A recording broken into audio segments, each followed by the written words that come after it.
Bienvenidos a 360 grados, una visión global de la noticia, un espacio para debatir sobre todo lo que sucede en Colombia y en el mundo.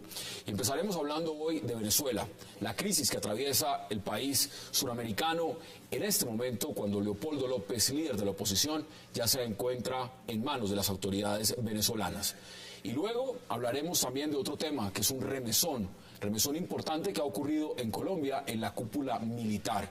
Un remesón que para el presidente Santos, según los analistas, no ha sido fácil de llevar a cabo, pero sobre el cual varios generales ya han sido descabezados. No se muevan, que ya en segundos le damos la bienvenida a nuestros invitados.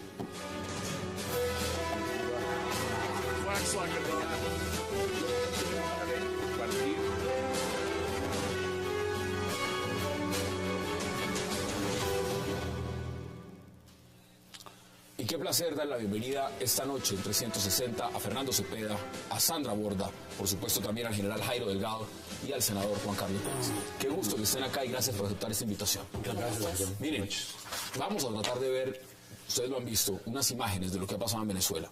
Porque realmente lo que pasó, lo que se inició con una marcha estudiantil, pues ha desembocado en Leopoldo López en la tarima, luego se entregó a la Guardia Nacional Venezolana, fue puesto en una tanqueta, las declaraciones del presidente Maduro, del gobierno, desde Colombia también se pronunció el presidente Juan Manuel Santos, y pues las imágenes hablan por sí solas. Sandra, ¿usted cómo ve lo que está pasando en Venezuela? Pues mire, yo creo que hay varias cosas interesantes. Una es que justamente esas imágenes demuestran la rapidez con la cual el gobierno Maduro ha convertido en un héroe a una de las cabezas de la oposición. Desafortunadamente para el proceso de transición y para el diálogo venezolano no es uno de los líderes de la oposición más moderados, sino al contrario es uno de los más radicales, y esto efectivamente va a terminar por afectar un poco los diálogos que eventualmente se den entre las dos partes. Y la otra cosa que sí definitivamente llama mucho la atención es que con lo de hoy cada vez va a ser más costoso para los líderes latinoamericanos tener una posición tan moderada, tan silenciosa en algunos casos frente a la crisis en Venezuela, porque esto ya se constituye en una alerta y en un ataque importante a la oposición y a su derecho a manifestarse, y como digo, cada vez va a ser más difícil para los líderes latinoamericanos seguir apoyando a Maduro o mantenerse callados alrededor. Senador, ¿usted cómo lo ve? Bueno, a mí me parece que lo de Venezuela es supremamente grave. Yo creo que estamos a puertas, y lo digo así, de una guerra civil. Muchos dirán imposible que eso ocurra, pero estas manifestaciones últimas realmente sí preocupan bastante. Pero a mí lo que me ha generado, digamos, malestar como colombiano es esa indiferencia del gobierno colombiano, esa indiferencia del presidente.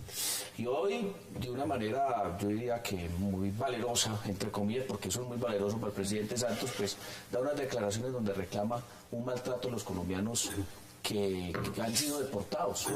Y el señor Maduro le responde con mucha vehemencia. A mí me parece que el gobierno tiene que entrar a fijar una posición clara. Y el presidente Santos tiene que ser consecuente con lo que ha dicho en el pasado. Aquí me encontré un artículo del 22 de febrero del 2004. Y yo creo que hay que recordar al presidente Santos qué era lo que decía en esa época. Hace un recuento de todo lo que estaba pasando en Venezuela en aquella fecha, pero mire cómo termina. Dice: semejante indiferencia, que es la que ha tenido él ahora con Venezuela, sobre todo con la oposición venezolana, semejante indiferencia, ceguera o imbecilidad puede resultar cómplice de una catástrofe política y social de enormes magnitudes. Las primeras víctimas serán los propios venezolanos, las segundas sus vecinos, nosotros los colombianos. 22 de febrero de 2004, el presidente Santos. No, acuérdense que él también ha dicho que la política es dinámica, ¿no? Y que solamente los idiotas son los que cambian de posición, pero a mí me parece que él debe ser consecuente con eso que pregonaba en el año 2004 y que como que se le ha olvidado. Doctor Cepeda, ¿usted cómo ve lo que está pasando en Venezuela? Para mí, sin duda, como le ha dicho la doctora Sandra muy bien, esto convierte a Leopoldo López en un héroe, en una figura internacional, y sin duda desata un movimiento de solidaridad internacional con él. O sea, lo que ha hecho el gobierno es crear ese fenómeno. Digamos, Mandela en chiquito, y ahí vamos. La versión latina. La versión latina, y ahí vamos. Bueno. Segundo, con respecto a la reacción del presidente Maduro, frente a lo que dijo el presidente Santos, entiendo, en Cincelejo, pues es desconcertante realmente por esto. porque yo digo, es como obvio que si Venezuela está participando, por no decir interviniendo, en el proceso de paz en Colombia, ¿cuál es el problema de que el presidente Santos en reciprocidad diga, mire, tienen un problema, si yo puedo ayudar en algo? Ah, no se meta, no intervenga, esto es una injerencia, esto es insoportable, ¿y hasta cuándo? Fascista. Oye, pero un momentico. Nuevamente ha cometido un error el presidente Santos al dejarse llevar por su corazoncito y su simpatía y la derecha venezolana, que siempre lo llevan directo al voladero de la política internacional. Pero le dijo fascista. Sí. Además le dice. Lo que yo leí. Sí, claro. Entonces, uno dice, bueno, pero ¿esto qué es? Es decir, el número de intervenciones del gobierno venezolano en asuntos colombianos son recientes. Digamos, a raíz del incidente de Andrómeda. El presidente del Congreso le dijo que eso era el presidente Uribe y que no sé qué, y bueno, todo tipo de acusaciones, y que financia cosas allá, que no puede financiar aquí. Entonces uno dice, bueno, pero no es posible ese tipo de reacción, ese tipo de actitudes. Yo con usted me meto, pero usted conmigo no se mete. Porque, digamos, en política internacional, y en eso estamos, la reciprocidad es un principio sagrado. Y ahora son amigos, ¿no? Y ahora son amigos. Debería permitirse, bueno, por lo menos. Por supuesto, por favor. Además, lo que era un gesto generoso. Veamos las declaraciones, justamente No estamos estaba ni hablando, y le doy la siquiera palabra general, veamos declaraciones del presidente Santos. Queremos hacer un llamado a la calma, un llamado a establecer canales de comunicación entre las diferentes fuerzas políticas en Venezuela para garantizar la estabilidad del país y el respeto a las instituciones y a las libertades fundamentales. Hacemos votos porque se respeten y se fortalezcan los principios democráticos e instamos al gobierno y a la oposición a que dialoguen, a que se sienten a dialogar sin mirar para atrás y para que pueda haber un mínimo de reconciliación política. Habla de reconciliación, dice reconciliación política, muy pausado, muy calmado, eso en ningún momento está agrediendo a nadie. General, ¿usted cómo ve las declaraciones y la reacción de Nicolás Maduro? No, yo pienso que lo que habría que ver inicialmente es que esto era previsible. Es decir, yo pienso que la elección de Nicolás Maduro como presidente de Venezuela hasta hoy, digamos, llegando casi al primer año, ha arrastrado dos elementos importantes. Primero, la ilegitimidad como gobernante. Es decir, el hecho de haber ganado sus elecciones con un margen pequeño de votos le dejó una marca que no ha podido superar. El segundo aspecto me parece que sigue muy fuerte el síndrome de ausencia de Chávez. Es algo que él no ha podido suplir y que no ha podido superar, razón por la cual ha caído en lo que era previsible, que es la radicalización. Y esa radicalización lo ha llevado, me parece a mí, a cometer un error político de solicitar la captura de Leopoldo López, pero además, digamos, una reacción que me parece que en el discurso del chavismo no es nada nuevo. Digamos, uno lo que tiene que entender, el chavismo se ha caracterizado que en los momentos de tensión interna siempre el primer referente es, en cierta forma, un anticolombianismo. Lo empleó Chávez y ahora lo está empleando Maduro. Razón por la cual, digamos, esa reacción de Maduro a mí no me sorprende. Y eso que dicen que Maduro es cucuteño, ¿no? Vamos a ver, ¿no? No me sorprende. Vamos a ver si y me parece, digamos, que además... Pronto lo deportan. Además está, digamos, en lo que llamaríamos en el segundo round con el presidente Santos. El primer round fue con la visita de Capriles, ahora se da este segundo round. Me parece entonces, digamos, que hay bastante desespero de Nicolás Maduro. ¿Se lo ven desesperado también? ¿Sí? Sí, y por una razón específicamente, y es que yo concuerdo con el doctor Cepeda en que esto es una reacción totalmente sobredimensionada en la medida, además, en que el presidente Santos se está moviendo, digamos, en medio de dos escenarios o de dos alternativas de reacción frente a Venezuela que son imposibles de reconciliar, porque de un lado hay una parte de la audiencia y de la opinión pública que le está pidiendo que sea duro con el chavismo y que sea duro con el presidente Maduro y que le reclame por violar los derechos de la ciudadanía economía y por no dejar la libertad de expresión y que los medios de comunicación operen tranquilamente en Venezuela.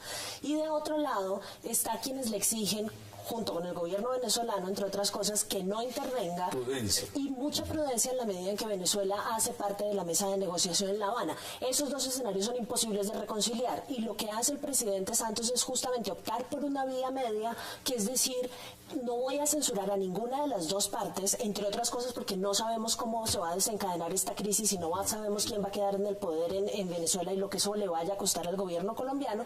No voy a adoptar ninguna de las dos posiciones y simplemente me ofrezco como mediador.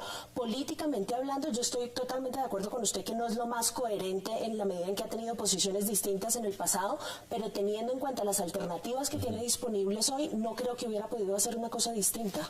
Miren, acá están las fotos, hasta Diosdado Cabello fue a tomarse fotos cuando estaba llevando a Leopoldo López a los juzgados, al Tribunal de Justicia en Venezuela. Muchos se preguntan, ¿y qué tenía que hacer Diosdado Cabello allá? ¿Cuál es el rol? ¿Por qué? Pues precisamente eso lo que demuestra es para venderle al chavismo, me imagino, la imagen de poder, de rendición de este hombre. Pero importante que veamos también lo que dijo, la respuesta que le dio el presidente Nicolás Maduro a las declaraciones del presidente Santos. Veámoslas si las tenemos. Si una marcha en Bogotá, presidente Santos, es convocada por un líder de la oposición y dice que va al Palacio de Nariño a sacarlo a usted como presidente, ¿qué hace usted? ¿Defiende el Estado colombiano o le entrega el poder al sedicioso que ha pretendido desconocerlo y sacarlo? ¿Qué hace usted, presidente Santos? Contésteme. ¿Qué hace usted? Colombia tiene un ejército de 500.000 soldados. Y está en guerra Colombia, en guerra contra no sé cuántos grupos guerrilleros. Más de 300.000 muertos ha habido en Colombia en los últimos 20 años, torturados, desaparecidos. Presidente Santos, ¿y por qué lo ha hecho el Estado colombiano? No lo ha hecho para defender los intereses de la clase política colombiana. Me va a venir a dar lecciones a mí de democracia el presidente Santos, cuando yo lo que estoy haciendo es defender a Venezuela, el derecho a la paz de Venezuela. Esas son las declaraciones. Pues mire, si el presidente Maduro continúa atacando al presidente Santos de esa manera, le puedo asegurar que el presidente Santos subirá muy rápido en las encuestas. Nada le daría más prestigio al presidente Santos que tener a Maduro como enemigo. O sea, en este momento, coyunturalmente, mire, ahí le mandaron un mensaje, a Oscar Iván Zuluaga. No, pero mire, el presidente Santos ha sido muy pusilánime con respecto a lo de Venezuela. Maduro lo insulta y el presidente Santos es muy diplomático, no contesta, no responde. No, a Maduro hay que contestarle. El presidente Santos tiene que responderle igual. Sobre todo a un presidente como Maduro, que lo que está instaurando es una dictadura y está atentando contra la libertad de prensa de una manera clara y evidente. Cerraron todos los canales. Cerraron NTN, un canal colombiano. Este canal tampoco se puede emitir allá. No, yo estaba haciendo fuerza con lo que iba a decir, que de pronto no significaba.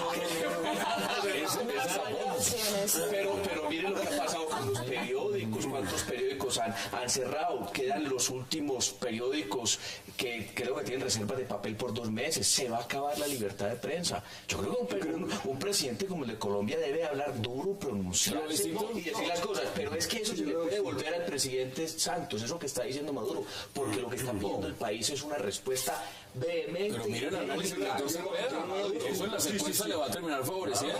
Yo lo veo todo el senador, al presidente Santos es excelente. Yo lo veo con Maduro, pero yo lo discuto porque el gobierno colombiano, el presidente Santos, digamos, no se puede convertir en el motor de la radicalización de Maduro. Me parecía grave que el presidente Santos se convierta en el motor, digamos. Mire, lo que hace Maduro es ir al baúl de la retórica chavista. Eso es. La conspiración colombo-griega. Exactamente. Esa es, Imperialismo, desviar la atención de una crisis gravísima que tiene. Mire, es que el primer año de gobierno de Maduro es crítico. Trazó unas líneas estratégicas y tiene tres importantes: la económica, la de corrupción y la de seguridad. Y todas las tres son un fracaso. Todas las tres son un fracaso. Entonces, ¿cómo se va a prestar el gobierno colombiano? ¿Cómo se va a prestar el presidente Santos a constituirse en el motor? A mí me parece que es lo más absurdo. Pero en este momento... Pero cuando un presidente le dice fascista, cuando un presidente le dice fascista, cuando un presidente lo tratan de esa manera, el presidente tiene que responder, tiene que hacerse responder. Vuelvo al análisis. Aquí se está jugando una reelección y eso al parecer como que le favorece, ¿no? Lo que pasa es que la otra interpretación de este asunto es que Maduro esté lanzando un anzuelo que esté esperando que el presidente Santos agarre. A ver si lo coge. Y si lo coge, digamos que el escalamiento de la retórica no nos va a llevar a ninguna parte. Vamos a la pausa en 360 y ya regresamos.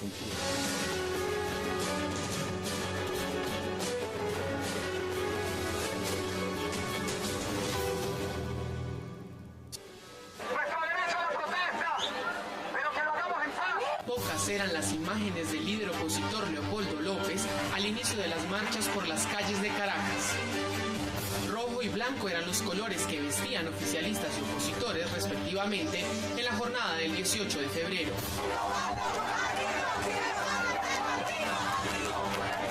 Desde tempranas horas la policía rodeó la Plaza Brión de Caracas a la espera de López.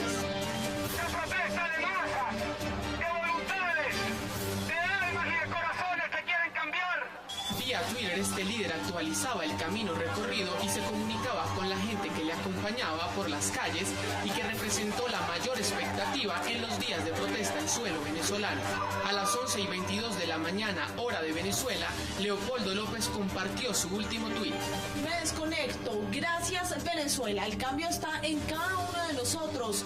No nos rindamos. Yo no lo haré. Minutos más tarde se produjo la imagen que Venezuela y el mundo esperaban. Vestido de blanco y apretando la bandera venezolana, el líder opositor saludó a miles de personas desde la estatua de José Martí en la Plaza Brión. Casi de inmediato y luego de haber hablado a los marchantes, López se entregó a las fuerzas de seguridad venezolanas para enfrentar las acusaciones sobre su responsabilidad en las muertes que han ocurrido tras las protestas del 12 de febrero. Según testigos, López caminó hacia la tanqueta que resguardaba a la concentración opositora y entró al vehículo para ser llevado presuntamente a un centro de reclusión a las afueras de Caracas.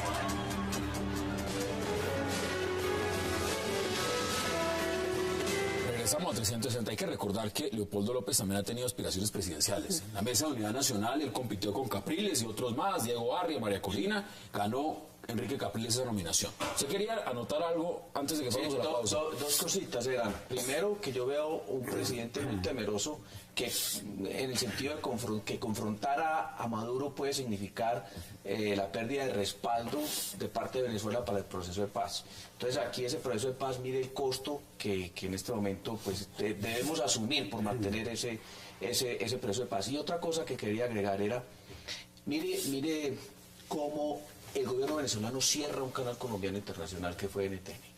¿Ok? Ellos tienen un canal internacional exactamente igual que llama Telesur. Y aquí no ha habido reciprocidad. Pues sacó la señal, ¿no?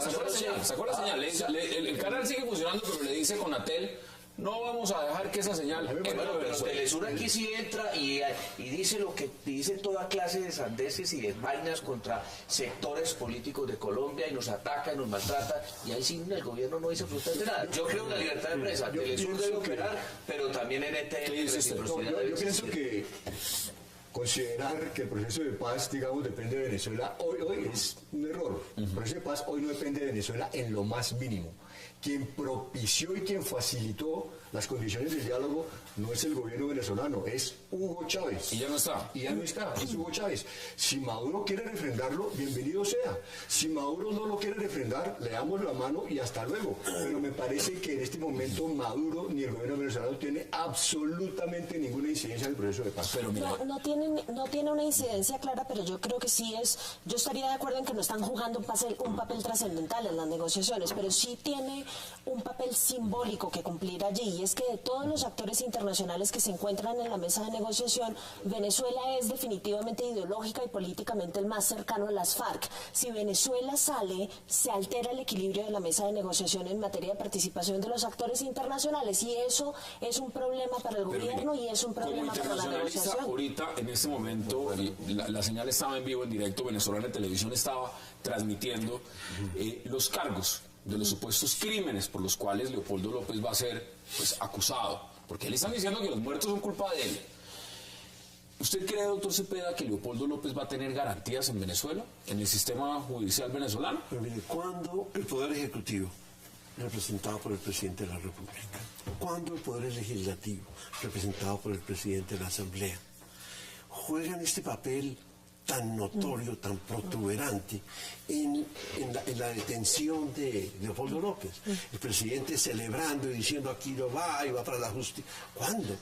¿Y qué tiene que hacer el Poder Legislativo ahí? O sea, esto es lo que muestra que no hay separación de poderes, está claro. Entonces, ¿qué garantías hay cuando no hay separación de poderes? Ya dictaron, la independencia judicial. Medida privativa contra Carlos Vecchio. ¿Quién es Carlos Vecchio? Es el segundo del movimiento Voluntad Popular, que encabeza Leopoldo López, y fue quien lideró la rueda de prensa pasada. Y ya le acaban de dictar medida privativa contra este señor. Sí, yo creo que ya Venezuela y el gobierno venezolano está operando sobre la base de que puede hacer cualquier cosa para parar la oposición.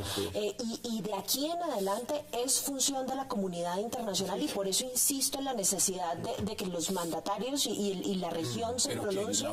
No, pero fíjese, es muy importante por una razón, y es que si no es la comunidad internacional, nadie va a velar porque se le respeten los derechos a los miembros de la oposición. Entonces, estoy totalmente de acuerdo. No va a ser UNASUR, ya no fue UNASUR. No va a ser CELAC, seguramente. El ALBA, muchísimo menos. Pero quedan otros organismos que además le van a poner competencia a los organismos regionales. Si los organismos regionales no logran pronunciarse y hacer algo para resolver esta crisis, es el final. Adiós UNASUR. Si no logran hacer algo en favor de solucionar la crisis venezolana, UNASUR podemos concluir con toda la tranquilidad que no sirvió. Cristina Fernández, Evo Morales, Daniel Ortega inmediatamente se solidarizaron con Nicolás Maduro apenas sucedió las primeras revueltas. Pero tenemos una embajadora ante la ONU que acaba de ser presidenta de UNASUR, o sea que tuvo la confianza de ese grupo de países que puede con toda autoridad y legitimidad plantear en los organismos relevantes de la ONU el tema. Que lo plantee. Claro, eso es lo que me parece, porque viene de UNASUR. Ahora, otro elemento. No, ponga lo que quería decir, general. No, digamos que lo que plantea la doctora Sandra Borda, CELAC y UNASUR, uno diría que en cierta forma han sido construidos a imagen y semejanza de los intereses del chavismo, y sin embargo no satisfacen sus intereses políticos. Entonces, digamos, en la región, ¿quién va a tomar ese liderazgo? Esa es la pregunta que usted lanza. ¿Quién va a tener en la región? Bueno, pues a Sebastián Piñera ya prácticamente casi le dan rejo cuando fue a hablar, y ya vimos la respuesta que le acaba de dar Nicolás Maduro, presidente. Pero mire, los países del ALBA, ellos sí se alinean alrededor de Maduro y lo respaldan y lo apoyan. Los otros países no dicen absolutamente nada. Yo insisto que el presidente Santos y la Alianza del Pacífico, por ejemplo, deben empezar a fijar posiciones frente a lo que está pasando en Venezuela, pero claras. Es que defender a la oposición es defender a la libertad de prensa, y defender las instituciones democráticas. Es que la oposición no está armada, no es una oposición que esté asesinando, cometiendo actos terroristas. Es una oposición que está actuando como debe actuar cualquier oposición de un país democrático. Entonces hay que rodear a esa oposición, hay que apoyarlos. Sandra, yo quiero mirarles y preguntárselos desde el punto de vista como internacionalista. Aquí estuvo hace unos días Carlos García Tobón, decía algo, se lo he escuchado también a otros internacionalistas. Decía, mire, esto no es un tema solo interno de Venezuela. Esto no es solamente el gobierno Maduro o el chavismo contra la oposición en Venezuela. Aquí Cuba está jugándose su supervivencia. Si cae Venezuela, la carta que se está jugando es muy importante en ese sentido. Y no se puede permitir desde esa óptica que eso suceda. ¿Usted lo ve de esa forma o no? ¿O eso es ir demasiado lejos? No, yo creo que eventualmente la forma en la que se resuelva la crisis en Venezuela va a constituir o la continuación de lo que hemos venido viendo hasta ahora o una alteración muy importante del equilibrio, si quiere ponerlo en esos términos, izquierda-derecha en la región. Entre otras cosas porque Venezuela ha sido uno de los actores de la izquierda más militantes en esta cosa de expandir el socialismo del siglo XXI a lo largo y ancho de América Latina. Pues esa militancia, efectivamente, si se produce una transición, ojalá pacífica, hacia un gobierno de oposición, hasta ahí llegó. Y hasta ahí llegó seguramente el ALBA y hasta ahí llegaron muchos de los proyectos de izquierda que se venían impulsando hasta este momento. Pero eso no quiere decir necesariamente que la región se vaya toda a la derecha. Quedan todavía actores claves como Brasil, que están impulsando una agenda de centro-izquierda mucho más moderados y creo yo que, entre otras cosas, la transición hacia otro tipo de régimen puede facilitar, de hecho, la militancia en la izquierda, porque creo que esto lo que ha hecho es dificultarla. ¿Cuáles son sus conclusiones, don Cepeda? Porque vamos a la pausa y luego a cambiar de tema. No hay duda de que la intervención, la injerencia de Cuba en Venezuela es máxima, en asuntos sociales, en asuntos militares, en asuntos de inteligencia. Eso no lo duda nadie, está escrito, está proclamado, así es. ¿Cuáles son sus conclusiones generales? ¿Y eso a dónde apunta? Sobre todo, Pienso que el riesgo de una radicalización de Maduro, digamos, hay que observarlo muy cuidadosamente, porque puede seguir implementando este tipo de medidas represivas de desintegrar, acorralar y encarcelar a toda la oposición, lo que generaría, digamos, un ámbito de presos políticos que va a producir la reacción, yo me imagino que más allá de la región, de otros países, incluyendo Europa, porque, digamos, sería inaceptable que por esta vía se lleve a la oposición a una situación de incapacidad total para poder, digamos, expresarse.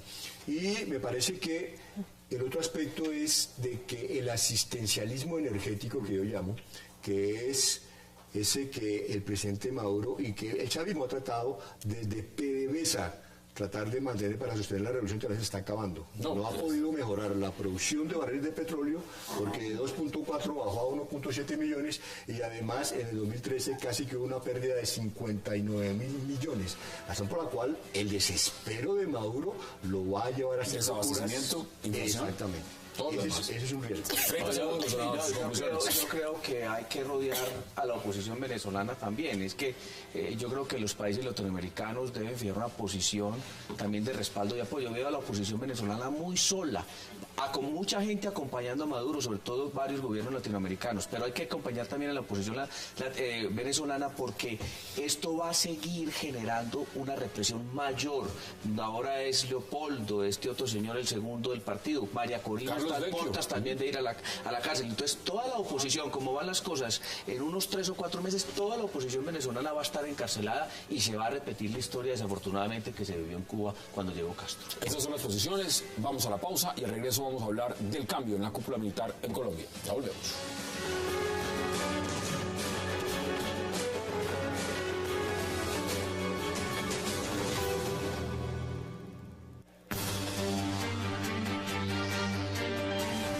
Sale por ningún hecho de corrupción, sino sale por unas expresiones irrespetuosas y desobligantes que le restan majestad frente al Poder Judicial y frente al país.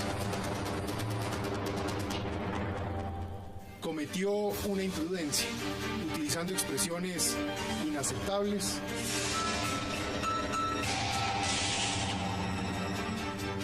Mi retiro obedece a una decisión política.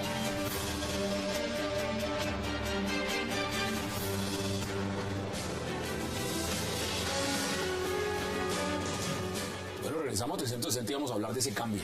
Sandra, ¿usted cómo lo ve? A ver, digamos, digamos, este es un tema en el que a mí me cuesta un poco de trabajo armar hipótesis porque es muy escasa la información. Entonces no sabemos exactamente a qué obedece, y yo en realidad tengo muchas más preguntas que respuestas. Tengo preguntas desde el principio del proceso hasta el final. Tengo preguntas desde quién filtró y para qué filtró, porque es que la información que hemos estado recibiendo sobre las fuerzas militares era información que debía ser clasificada y parte de un proceso, evidencia de un proceso judicial. Y cuando información como esta deja de ser evidencia de un proceso judicial y se convierte en noticia, eso es una herramienta política, ya no es más evidencia de un proceso judicial. Y en época electoral. Entonces yo todavía tengo grandes preguntas alrededor de ese tema. Y si ese es el caso, efectivamente, y si se filtra con una intención política, ¿a quién está beneficiando y cuál es el tipo de cambio que está intentando impulsar? ¿Y a quién cree usted que está beneficiando? Nos da la sensación, pero pura especulación, de que hay elementos en las Fuerzas Armadas que eventualmente pueden constituir una suerte de oposición al proceso de paz y que de una forma u otra hay que mover la cosa adentro para que se oxigene. Bueno, desde La Habana han dicho que quieren una reforma a las fuerzas militares, ¿no? ¿Usted cómo lo ve? Bueno, pensaría, digamos, que la doctora Sandra Borda plantea algo muy importante, es el tema de las filtraciones. Y también, digamos, yo pongo esa pregunta, ¿en qué sentido? Si hay una investigación judicial que comienza en el 2012, ¿qué resultados arrojó la investigación judicial? Entonces lo que uno está observando es de que como complemento de las investigaciones judiciales hoy están las filtraciones. ¿Qué demuestran eso? Déficit de la capacidad de investigación, insuficiencia en la recolección de pruebas. ¿Qué es lo que está pasando ahí y por qué se filtra? Una conversación, por ejemplo, el caso del comandante general de las fuerzas militares de hace 2 años, cuando se puede haber corregido en ese momento. Sí, el aparato judicial, digamos, tenía esa información para decidir. Además, lo que uno ve ahí es que no se estaba configurando ningún delito, sino realmente, digamos, una grave equivocación que el mismo comandante general... ¿Usted cree que debieron cortarle la cabeza al general por las declaraciones, por lo que se escuchó en la conversación? Es que el tema de las declaraciones, bueno, ahí hay un tema, digamos, que es como la sumatoria o la acumulación de 4 cosas. Digamos, desde Andrómeda hasta lo que pasa hoy, hay 4 temas que son muy sensibles. ¿Andrómeda 1 cuando era intereses oscuros o Andrómeda 2 cuando era totalmente legal? Porque pues digamos, son dos Andrómedas, ¿no? Esos 2 aspectos tocaron 4 temas que para algunos son muy sensibles. Proceso de paz, reelección, la reforma de inteligencia y pues el tema delicado de lo que se ha llamado los falsos positivos. Digamos, todo eso atravesó esos 4 temas. Frente a esos 4 temas, digamos, el gobierno realmente quedó en una situación bastante difícil. A pesar de que en el primer hecho de Andrómeda, digamos, el ministro de Defensa mostró ser muy ponderado, porque, digamos, las decisiones de alto nivel solamente se llevaron hasta remover de sus cargos a 2 generales, pero no, digamos, decisiones de retiro. Ya les voy a dar la palabra. Veamos justamente las declaraciones del general Barrera, que ya entró a retiro.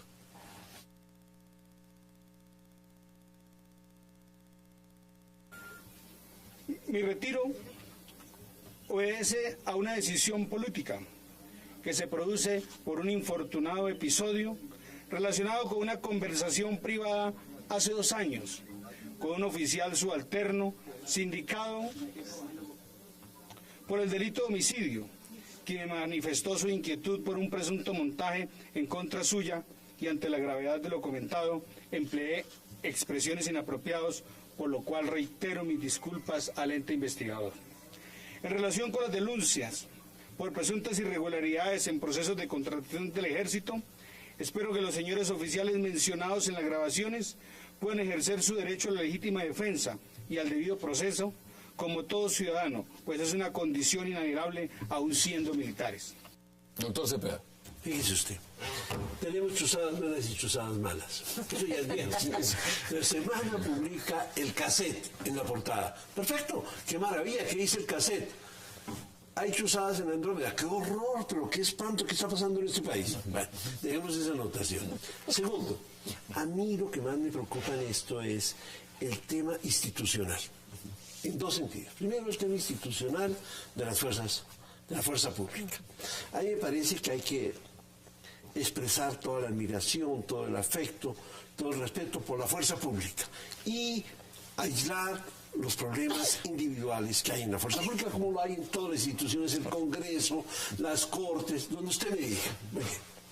Y segundo, me preocupa enormemente ¿cómo es esto de que teniendo una fiscalía, ¿cuántos funcionarios son? 12.000, yo no sé cuántos. Una procuraduría, 18.000. más de 5.000, yo no sé cuántos. Una Contraloría, una Secretaría de Transparencia en la Presidencia, una red de lo que llaman oficinas de control, que se crearon en el Estatuto Anticorrupción, control interno. Y luego, digamos, lo que es la lucha anticorrupción. Esto salga por cuenta de una cassette que está perdido, según leí, pues pude leer mal, en la Comisión de Investigación y Acusación del Congreso. ¿Y eso qué hacía allá? ¿Y desde cuándo estaba allá? ¿Y qué pasa? ¿Pero esto qué es? Entonces, yo digo, bueno, tenemos unas instituciones para luchar contra la corrupción, para controlar el gasto público, para controlar la contratación. Y muchas altas consejerías también. Y eso no funciona. Funciona es un chisme, funciona un cassette que está escondido. Pero funciona, todavía no sabemos si funciona, porque lo que puede pasar en 2 días es que después de la investigación lleguen a la conclusión de que ahí no había corrupción, que había intención de un acto corrupto. Intención de corrupción, pero no había corrupción. Exacto. Bueno, pero imagínese usted. Pero lo plantea la doctora Andra, pero entonces exactamente hasta dónde está la capacidad de investigación judicial, entonces ¿para qué lo filtran? Venga, yo quiero decir varias cosas. Primero, uno a veces pensaría que aquí lo que es una campaña de desprestigio del ejército. El ejército es la institución del Estado de más alta favorabilidad. Primero, Andrómeda. Eso fue el escándalo. El presidente salió ante los medios de comunicación a decir, aquí hubo unas interceptaciones ilegales. Después no, que esto fueron las fuerzas oscuras, que fue el uribismo. Y después no, que esto es legal, que eso estuvo bien, que ahí no hay nada raro. Hasta ahora no ha aparecido absolutamente nada ilícito. Pero ya se hizo el daño. Se relevaron a los 2 mejores generales de inteligencia que creo que había en el ejército, porque el que dirigió la operación Jaque, tú que has sido un genio, porque eso no se ha visto nunca en el mundo. Eso es una cosa fabulosa. Segundo, viene el tema entonces ahora de estas interceptaciones, el escándalo de la corrupción. Eso ha llegado a tal punto de tal gravedad que aquí hay un tema que no se ha tratado, digamos, debidamente, pero que ha generado mucho malestar en el ejército, que fue el allanamiento que hizo la Fiscalía a la Central de Inteligencia Facatativa. Eso el ejército no lo entendió, ni lo comprendió. Usted que es militar sabe que eso es un golpe para la moral del ejército inmensamente. Todo esto viene generando una desmotivación muy grande en el ejército. Sé que lo que es la base del ejército está muy mortificada con lo que está ocurriendo, y entonces a uno se le vienen los malos pensamientos. ¿No será que esto es una estrategia para debilitar al ejército, para que entonces en la mesa de negociación de La Habana se pueda lograr esa reforma al ejército que está pidiendo las FARC? Pero miren que al general Barrero también le están diciendo, no se va por corrupción, no, o sea, es por las declaraciones. Ahora, vuelvo y les pregunto, esas declaraciones muy inoportunas, él pidió disculpas, claramente. Sí, claro. ¿Cuándo fueron? Él no era comandante en el momento. ¿Cuándo fueron hace 2 años? Ahora, pero voy más allá. ¿Son mentiras? No sabemos. O sea, él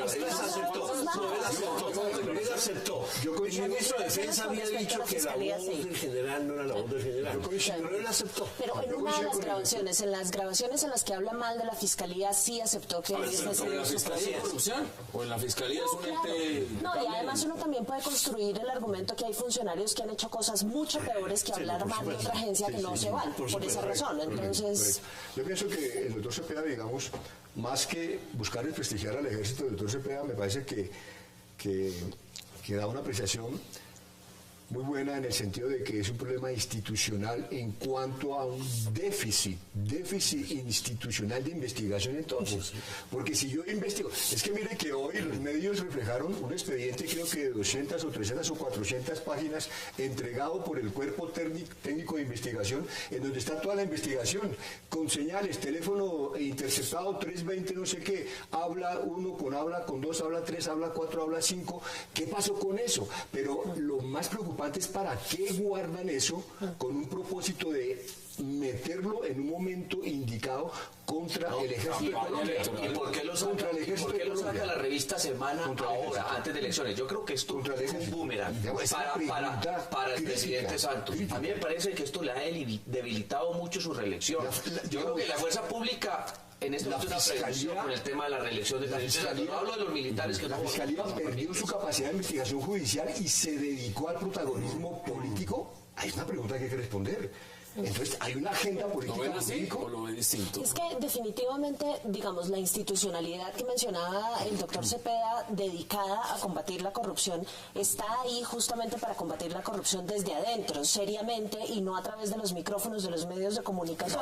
Entonces es imposible no esperar que manejar la corrupción de las Fuerzas Armadas a través de los medios de comunicación, a través de los escándalos, pues va a generar de una forma u otra efectos negativos al interior de la institución. Van dos fines de semana que sale la revista Semana, uno un lunes, un domingo, y parece que el ministro de Defensa del presidente no sabe dónde están parados, porque la revista está haciendo las denuncias y los dos están diciendo, bueno, sí, son intereses oscuros, no, sí era legal, ahora estamos diciéndole a la Fiscalía, Procuraduría, Contraloría, investigue, y el proceso ya tenía investigación desde antes. Uno diría que es parte pero el proceso del que hacen parte estas grabaciones no es un proceso, y lo dijo el vicefiscal Perdomo, no es un proceso relacionado con corrupción de las Fuerzas Armadas, sino es un proceso con falsos positivos. De ahí es de donde sale la información, y lo que él sugiere es que va a parar a la comisión de acusaciones porque están involucrados generales que tienen fuero constitucional, y que esa es la razón por la cual termina la información en la comisión. ¿Cómo salió de la comisión de acusación?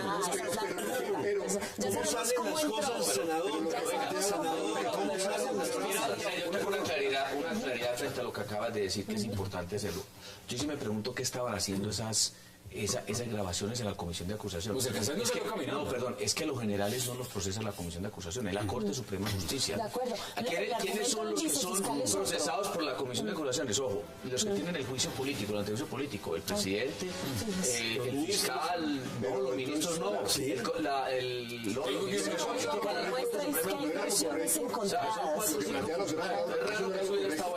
¿No era lo correcto que desde la Fiscalía, ya sea el vicefiscal u otra autoridad, anunciar al país antes de las chuzadas, de la filtración, eso que pasó? Bueno, ¿no era lo correcto? Vamos, acuérdense que en Andrómeda dijo que si lo hubiera sabido, que eso estaba haciendo, habían hecho el allanamiento allá en Galerías. Vamos a la pausa en 360 y ya regresamos.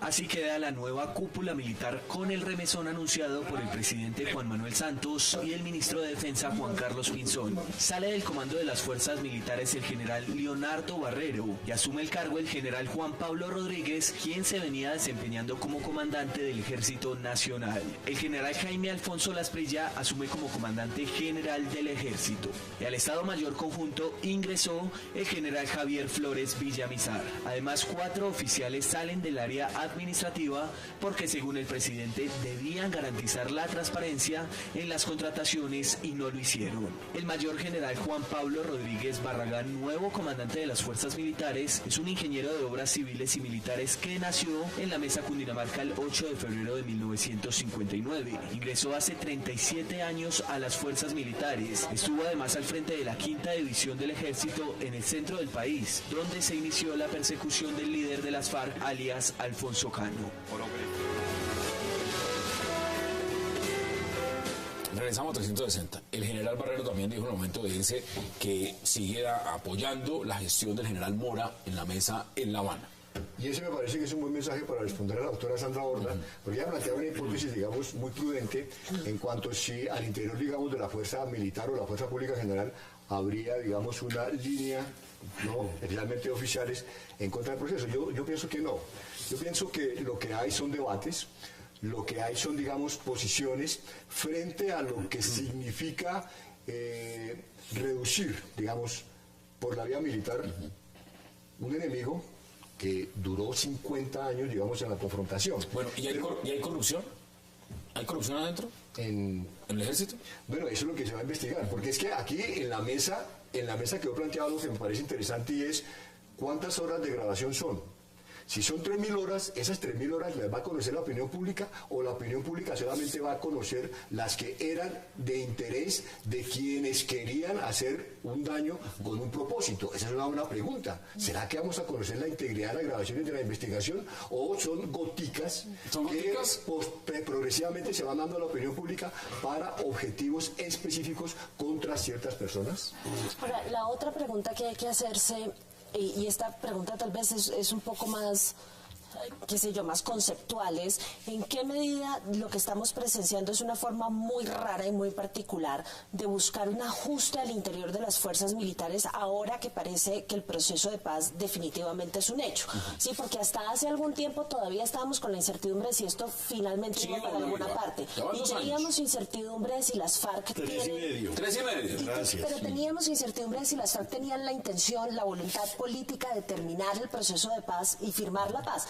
Ya no la tenemos, y no la tenemos en una muy buena parte porque tenemos también chuzadas a las FARC, y entonces sabemos que no están manejando el discurso doble que manejaron en el Caguán de negociar y rearmarse y rearreglarse militarmente. Dado eso, yo tengo la sensación de que, siendo ya la certeza, la consolidación del proceso, hay que buscar algún tipo de reajuste en las fuerzas militares. Y esta es una forma. Y eso depende de lo que se esté hablando en la mano también, y eso puede ser una forma. Un elemento. ¿La responsabilidad política existe acá o no existe? Es que nunca hemos sabido qué quiere decir responsabilidad política. No tenemos. Imagínense que una vez, cuando era ministro de gobierno, y yo dije, para explicar los debates violentos que hacían contra mí, dije, bueno, es que hay que reconocer que los congresistas son irresponsables políticamente. Es como se llama técnicamente el tema de que ellos no responden por lo que digan como congresistas en el escenario del Congreso. Afuera sí. Entonces dijeron que yo había dicho que eran unos irresponsables. Inmediatamente. Porque claro, porque no se conoce el concepto no se traduce en mayor cosa en Colombia, y que responda políticamente, pero ¿y eso qué quiere decir? ¿No? El ministro entonces se queda en su cargo y ahí nadie le va a pedir absolutamente nada. No, por supuesto que no. Ni tiene responsabilidad tampoco. Yo tengo una admiración. Yo creo que sí hay una responsabilidad política, porque responsabilidad política para mí corresponde a los resultados que pueda tener un funcionario que tiene una función y una misión política, como su ministro. Entonces, si el ministro le va bien, digamos, políticamente no tiene responsabilidad, pero si hay errores cometidos por él, pues entonces hay momentos en los cuales, como en este, pues yo creo que el tema de responsabilidad política hay que mirarlo ya con detalle. ¿Qué quiero decir? ¿Qué quiero decir? Estas decisiones, estos bandazos, que para mí son bandazos, que ha dado el ministro de Defensa y el presidente de la República, le han ocasionado un daño enorme al ejército. La imagen del ejército no es la misma que la que existía hace 20 o 30 días. Seguramente en las próximas encuestas va a caer esa imagen o esa favorabilidad. Entonces, el permitir que se dañe y se deteriore la imagen y la favorabilidad de esa institución, me parece que hay una responsabilidad política. Ya pasamos por un Ministerio de Defensa que, si bien no podemos decir que fue el autor intelectual, por lo menos sí toleró los falsos positivos. El presidente Santos. En ese caso, el presidente Santos, entonces ministro de Defensa, ni en ese caso, que es mucho más grave en mi opinión que un escándalo de corrupción, renunció el ministro. Yo voy a dar un ejemplo. En Inglaterra la semana pasada. Estaríamos en otra situación. En Inglaterra la semana pasada, donde sí hay responsabilidad política y se entiende el concepto, el ministro de Inmigración, que estaba tramitando una ley de inmigración, ¿no?, para controlar la legalidad, etcétera, tenía en su casa, en su servicio, desde hacía 13 años, una inmigrante ilegalmente. Colombiana. Tan pronto eso se supo, pues entonces renunció. Hay una forma de supuesto, perdón, yo no soy un ministro la moción de censura, que es una forma yo pienso que si el país hoy lo que hubiera recibido, en vez de filtraciones y de supuestos, es que hoy el país tiene 40 millones de supuestos. Cada ciudadano tiene derecho a hacer su supuesto. ¿Por qué? Porque si desde la Fiscalía hubieran dicho, mire, acabo de hacer esta investigación, hay que hacer estas capturas, hay que hacer... ¿Estos son los responsables o estos son los...? El debate se hubiera cerrado. Pero es que estamos en un terreno especulativo y de especulación causado precisamente por eso, y con un elemento adicional que me preocupa un poco, y es, ¿será que el costo del posconflicto es sacrificar a quienes en la fuerza pública llevaron el peso de la guerra para que hoy haya negociación y estemos a puerta de un proceso de paz? Esa es una buena pregunta. Muy grave. 20 segundos, Muy sus grave. conclusiones. Pues yo estoy de acuerdo con lo que dice el general. A mí me parece que nosotros no podemos sacrificar a los mejores hombres del ejército, como lo han sido los que han sido en este momento descabezados, empezando por los dos de inteligencia, que a pesar de ser relevados ya sufrieron un golpe duro. Nosotros no podemos hacer eso en aras en lograr un proceso de paz y facilitar de pronto una reestructuración del ejército de acuerdo con lo Doctor que quiere Cepeda, la 20 FARC. segundos, deme sus conclusiones. Usted me ha oído decir aquí que el presidente no es un rehén del proceso de paz. Hay que luchar porque no se convierta en un rehén del proceso de paz, ni con respecto a La Habana, ni con respecto a las FARC, ni con respecto a Venezuela, no. Ni nada. Hay que ayudar en eso, los colombianos, es un deber nuestro, ¿no? Porque sería fatal. Sandra, concluyos este debate en 20 segundos. Mire, en lo que tiene que ver con temas como corrupción o cualquier otro tema relacionado con las Fuerzas Armadas, yo creo que lo importante es tener en mente que con o sin paz, con o sin guerrilla desmovilizada, este país va a seguir teniendo problemas serios de seguridad y hay que empezar a consolidar institucionalmente a las Fuerzas Armadas, no a debilitarlas. Sandra Borda, un verdadero placer. Gracias por aceptar la invitación. Doctor Cepeda, como siempre, gracias. General Delgado, gracias también. Y senador, un verdadero placer. A ustedes, gracias por acompañarnos. Nos vemos de nuevo mañana a la misma hora, 8 p.m., para seguir debatiendo toda la agenda política de Colombia y del mundo. Gracias por acompañarnos.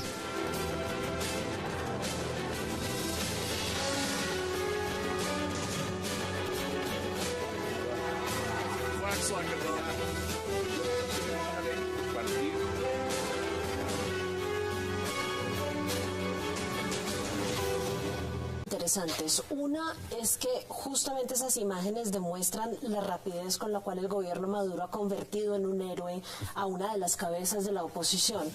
Desafortunadamente para el proceso de transición y para el diálogo venezolano no es uno de los líderes de la oposición más moderados, sino al contrario es uno de los más radicales, y esto efectivamente va a terminar por afectar un poco los diálogos que eventualmente se den entre las dos partes.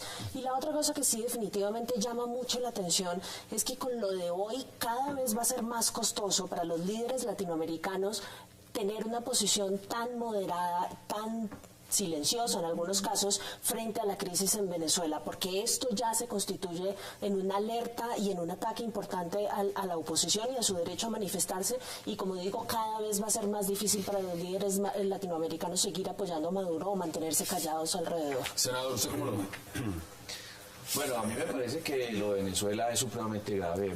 Yo creo que estamos a puertas, y lo digo así, de una guerra civil.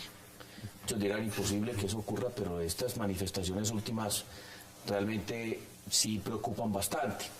Pero a mí lo que me ha generado, digamos, malestar como colombiano es esa indiferencia del gobierno colombiano, esa indiferencia del presidente. Y hoy, de una manera, yo diría que muy valerosa, entre comillas, porque eso es muy valeroso para el presidente Santos, pues da unas declaraciones donde reclama un maltrato a los colombianos que han sido deportados, y el señor Maduro le responde con mucha vehemencia. A mí me parece que el gobierno tiene que entrar a fijar una posición clara, y el presidente Santos tiene que ser consecuente con lo que ha dicho en el pasado. Aquí me encontré un artículo del 22 de febrero del 2004, y yo creo que hay que recordar al presidente Santos qué era lo que decía en esa época. Hace un recuento de todo lo que estaba pasando en Venezuela.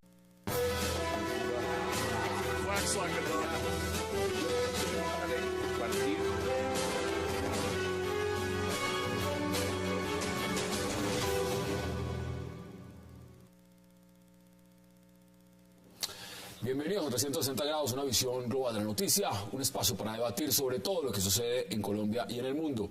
Y empezaremos hablando hoy de Venezuela, la crisis que atraviesa el país suramericano en este momento, cuando Leopoldo López, líder de la oposición, ya se encuentra en manos de las autoridades venezolanas. Y luego hablaremos también de otro tema, que es un remesón importante que ha ocurrido en Colombia en la cúpula militar. Un remesón que para el presidente Santos, según los analistas, no ha sido fácil de llevar a cabo, pero sobre el cual varios generales ya han sido descabezados. No se muevan, que ya en segundos le damos la bienvenida a nuestros invitados.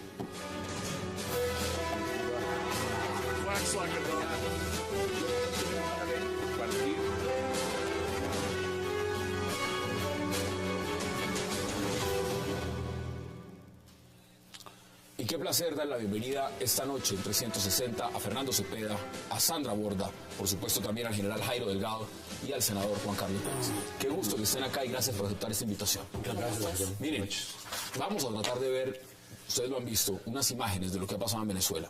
Porque realmente lo que pasó, lo que se inició con una marcha estudiantil, pues ha desembocado en Leopoldo López en la tarima, luego se entregó a la Guardia Nacional Venezolana, fue puesto en una tanqueta, las declaraciones del presidente Maduro, del gobierno, desde Colombia también se pronunció el presidente Juan Manuel Santos, y pues las imágenes hablan por sí solas. Sandra, ¿usted cómo ve lo que está pasando en Venezuela? Pues mire, yo creo que hay varias cosas en aquella fecha, pero mire cómo termina. Dice, semejante indiferencia, que es la que ha tenido él ahora con Venezuela, sobre todo con la oposición venezolana, semejante indiferencia, ceguera o imbecilidad puede resultar cómplice de una catástrofe política y social de enormes magnitudes. Las primeras víctimas serán los propios venezolanos, las segundas sus vecinos, nosotros los colombianos. 22 de febrero de 2004 el presidente Santos. No, acuérdense que él también ha dicho que la política es dinámica, ¿no? Y que solamente los idiotas son los que cambian de posición, pero a mí me parece que él debe ser consecuente con eso que pregonaba en el año 2004 y que como que se le ha olvidado. Doctor Cepeda, ¿usted cómo ve lo que está pasando en Venezuela? Para mí, sin duda, como le ha dicho la doctora Sandra muy bien, esto convierte a Leopoldo López en un héroe, en una figura internacional y sin duda desata un movimiento de solidaridad internacional con él. O sea, lo que ha hecho el gobierno es crear ese fenómeno. Digamos, Mandela en chiquito, y ahí vamos. La versión latina. La versión latina, y ahí vamos. Bueno.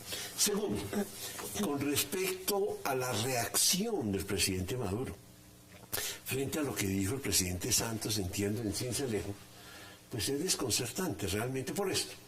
Porque yo digo, es como obvio que si Venezuela está participando, por no decir interviniendo, en el proceso de paz en Colombia, ¿cuál es el problema de que el presidente Santos en reciprocidad diga, mire, tienen un problema, si yo puedo ayudar en algo? Ah, no se meta, no intervenga, esto es una injerencia, esto es insoportable, ¿y hasta cuándo? Fascista. Oye, un momentico. Nuevamente ha cometido un error el presidente. Mínimo de reconciliación política. Habla de reconciliación, dice reconciliación política, muy pausado, muy calmado, eso en ningún momento está agrediendo a nadie. General, ¿usted cómo ve las declaraciones y la reacción de Nicolás Maduro? No, yo pienso que lo que habría que ver inicialmente es que esto era previsible. Es decir, yo pienso que la elección de Nicolás Maduro como presidente de Venezuela hasta hoy, digamos, llegando casi al primer año, ha arrastrado dos elementos importantes. Primero, la ilegitimidad como gobernante. Es decir, el hecho de haber ganado sus elecciones con un margen pequeño de votos le dejó una marca que no ha podido superar. El segundo aspecto me parece que sigue muy fuerte el síndrome de ausencia de Chávez. Es algo que él no ha podido suplir y que no ha podido superar, razón por la cual ha caído en lo que era previsible, que es la radicalización. Y esa radicalización lo ha llevado, me parece a mí, a cometer un error político de solicitar la captura de Leopoldo López, pero además, digamos, una reacción que me parece que en el discurso del chavismo no es nada nuevo. Digamos, uno lo que tiene que entender, el chavismo se ha caracterizado que en los momentos de tensión interna siempre el primer referente es en cierta forma un anticolombianismo. Lo empleó Chávez y ahora lo está empleando Maduro. Razón por la cual, digamos, esa reacción de Maduro a mí no me sorprende. Y eso que dicen que Maduro es cucuteño, ¿no? Vamos a ver, ¿no? No me sorprende. Vamos a ver si y me parece, digamos, que además... Pronto lo deportan. Además está, digamos, en lo que llamaríamos en el segundo round con el presidente Santos. El primer round fue con la visita de Capriles, ahora se da este segundo round. Me parece entonces, digamos, que hay bastante desespero de Nicolás Maduro. Se lo ven a Santos al dejarse llevar por su corazoncito y su simpatía y la derecha venezolana, que siempre lo llevan directo al voladero de la política internacional. Pero le dijo fascista. ¿Sí? Además le dice. Lo que yo leí. Sí, claro. Entonces, uno dice, bueno, pero ¿esto qué es? Es decir, el número de intervenciones del gobierno venezolano en asuntos colombianos son recientes, digamos, a raíz del incidente de Andrómeda. El presidente del Congreso le dijo que eso era el presidente Uribe y que no sé qué, y bueno, todo tipo de acusaciones, y que financia cosas allá, que no puede financiar aquí. Entonces uno dice, bueno, pero no es posible ese tipo de reacción, ese tipo de actitudes. Yo con usted me meto, pero usted conmigo no se mete. Porque, digamos, en política internacional, y en eso estamos, la reciprocidad es un principio sagrado. Y ahora son amigos, ¿no? Y ahora son amigos. Debería permitirse, bueno, por lo menos. Por supuesto, por favor. Además, lo que era un gesto generoso. Veamos las declaraciones, justamente estamos hablando, y le doy la palabra general, veamos declaraciones del presidente Santos. Queremos hacer un llamado a la calma, un llamado a establecer canales de comunicación entre las diferentes fuerzas políticas en Venezuela para garantizar la estabilidad del país y el respeto a las instituciones y a las libertades fundamentales. Hacemos votos porque se respeten y se fortalezcan los principios democráticos e instamos al gobierno y a la oposición a que dialoguen, a que se sienten a dialogar sin mirar para atrás y para que pueda haber